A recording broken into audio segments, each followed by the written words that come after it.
sa nationwide natin, napakaraming babaeng basketball players. One girl I met, nasa Bangsamoro siya, pero gusto niyang maglaro nung mapanood niya yung liga ng mga babae. But yun yung problem is, wala silang matutuluyan dito sa Manila, and siyempre yung gastusin.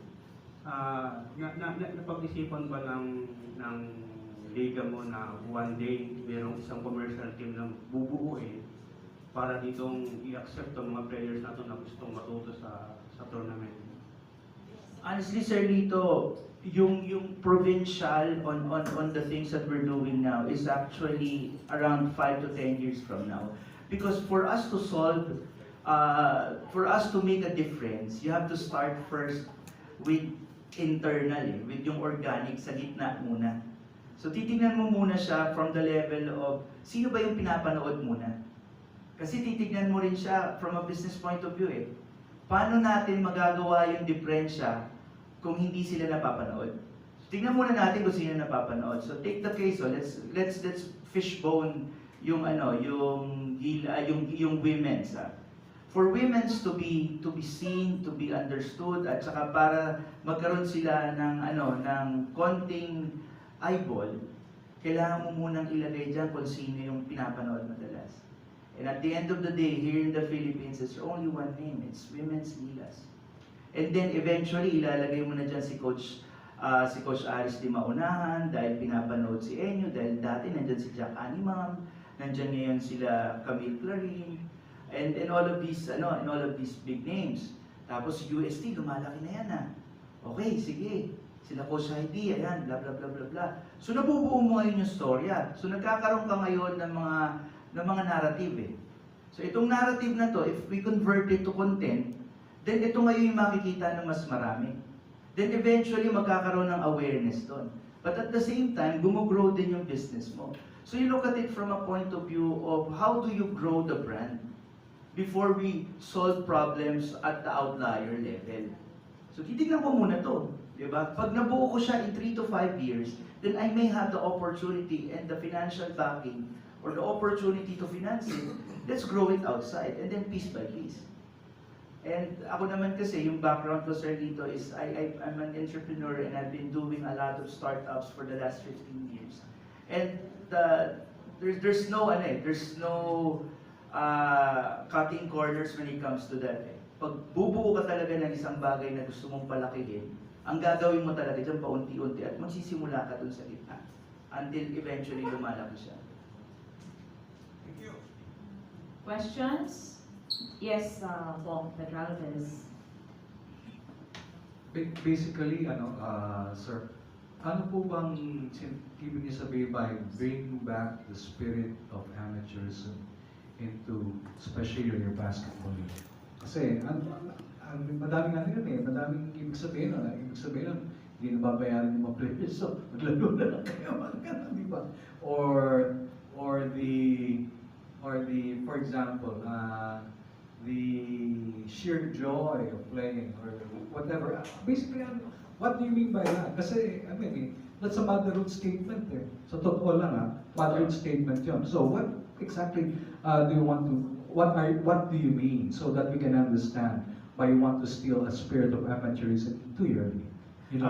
Sir Bong, actually I've been waiting for someone to ask me that. One is that if we look at the current landscape of Philippine basketball now, apart from amateurism, another word would be commercialism. So when you look at it, you blur now the line between a pro player and an amateur player. One, because some of the players during the pandemic, dinala mo siya dun sa isang semi-pro So now, yung bata, anong nangyari ngayon, naiintindihan niya na kung ano yung dynamics doon. Babalik mo pa ba siya dito? Posible, pag dinala mo na siya dito, alam niya na kung ano meron siya. So, the lines of a pro and an amateur player in this day and age, blurry na siya Ang ginagawa ng liga namin, we make them understand that varsity ka. You're not a player that came from a special job license. We want to make sure na binibit-bit ka namin dito, and then ang mangyayari dito is that this is not paper play. We make them understand that dinadala mo sa amateurism ulit ito. Kasi ang nangyayari ngayon is, and let's be honest about it because this is an elephant in the room. There's betting at the level of the pros. That's true. And hindi mo na siya maaalis eh. In fact, some of them are very they're very into it already. So that the challenge is this: how do you make them understand that here, on the level of the Pinoy Liga Cup, there's none of that? For one, hindi namin ilalagay yung mga sin products. 1, 2, and 3 lang naman yun eh. Diba? That's the one thing na very sa amin, very particular kami. Kasi we are creating a brand. So, a lot of people were asking me, Liga ka ba? So I tell them one thing, no, hindi, we're a brand. Kasi when we're a brand, we're actually very conscious of our branding. So doon kami pumapasok. Ang sinasabi namin, Sir Bong, dito is that, let's make that statement na this is not paper play. And the tenets of amateurism will stay here. In our little way. Siyempre, you could not change the world with changing everything. We're just gonna change ourselves. Or we're gonna stay within that tenet. I hope that answers the question, sir. Thank you, Sir Bob.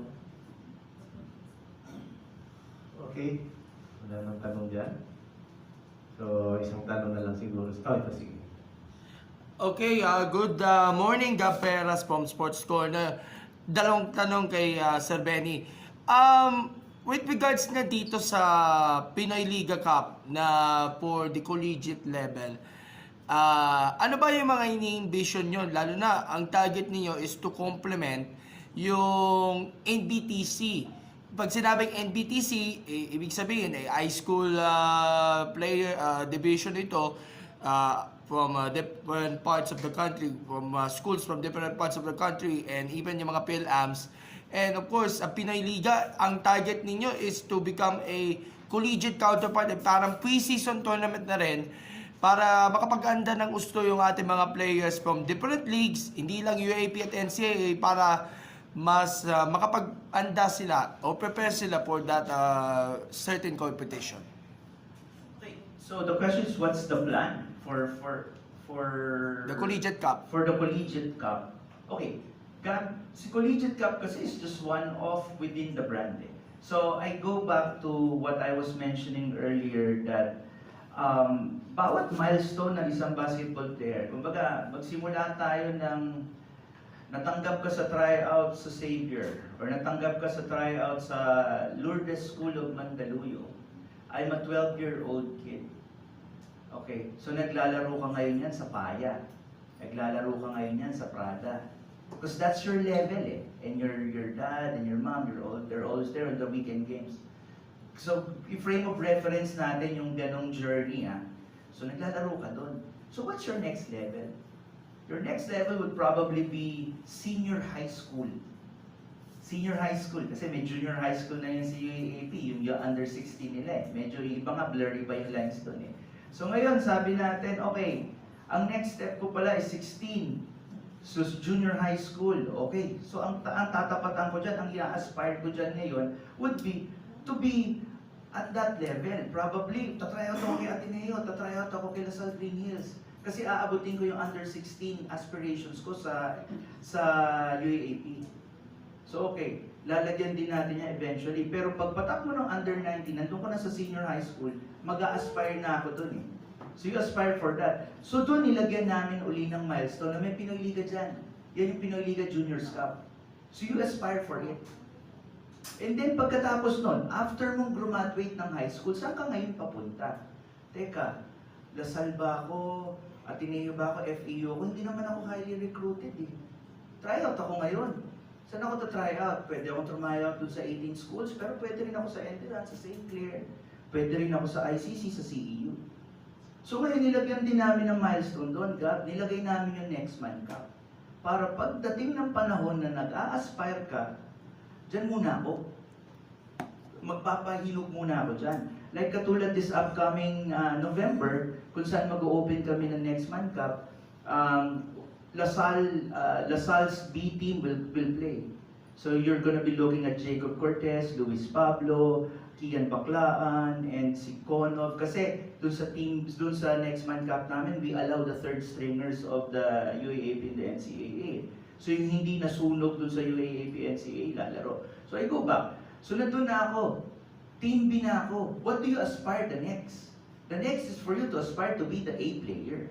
So dito na yung okay, pag pumunta na ako kay UP, sana makalaro ko sila JD Kagulangan ngayon, sila Francis Lopez. Pero hindi nasabi pa ako. So okay, may Pinoy Liga pa dyan. So pagpatak mo ng collegiate, nandyan naman siya. Ngayon kung may kapatid kang babae ka, uy, punta ka, may Pinoy Liga ka pa dyan. And then pagkatapos nun, saan ka pupunta? Teka, hindi pa ako nag-MPPL, wala pang kumukuha sa akin. Nandun ako sa mga leagues like Asia Basket, like competitive mid-major semi-pros. Saan ka? Dito ka muna sa alumni. Kasi sa alumni cup namin, some of the players na nakukuha doon, nakukuha nga papunta sa UNPB Cup, napupunta uli sila sa MPBL. So, yung journey mo bilang basketball player, nilalagyan namin ng mile markers kung saan nandun din kami para suportahan ka. And lastly, of course, maganda ang intensyon o hangarin itong Pinoy Liga Alumni Cup. Parang ito yung reunion ng mga iba't ibang mga dating mga collegiate players at yung mga medyo bata-bata pa at may condition pa sa paglalaro nga ng basketball. Natutuwa ka ba, of course, sa dami ng mga teams and of course, maraming mga iba't ibang mga age brackets from different groups nag-gather together to play and to have a friendly tournament and a good camaraderie para dito sa competition. Thank you so much. Definitely, Gab, natutuwa kami because we're all about inclusion at all levels, at all age group. We want to make it generational. Gusto namin taon-taon nagbabago yung mga players dyan. A new generation and a new age group experiences the Pinoy Liga Cup brand of basketball. And we're hopeful that our stakeholders, the school, the basketball community understands na we're here to help out basketball in general. So thank you so much, Benny, and of course Pinoy Liga. Again, your short invitation to all our